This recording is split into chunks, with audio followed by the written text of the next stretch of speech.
அநேக நாட்கள் காத்திருந்து சோர்ந்து போய் வந்திருக்கிற ஆண்டவருடைய பிள்ளைகளை கர்த்தர் வாக்கு கொடுக்கிறார். சடுதியிலே உனக்கு ஒரு அற்புதம் நடக்கும். சடுதியிலே உனக்காக ஒரு வாசல் திறக்கும். நீங்களும் நானும் நினையாதிருக்கிற ஒரு நேரம், நம்மை சுற்றி இருக்கிறவர்கள் நினையாதிருக்கிற ஒரு நேரத்திலே அற்புதம் நடக்கும்.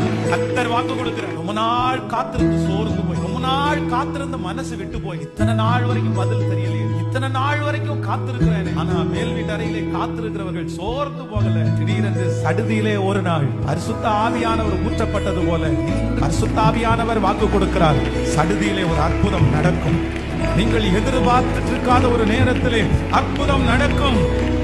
அற்புதம் நடக்கும். ஆண்டவர் சொல்றார், உங்க இருதயம் கலங்க வேண்டாம், காத்திருந்ததுல சோர்ந்து போகாதீங்க.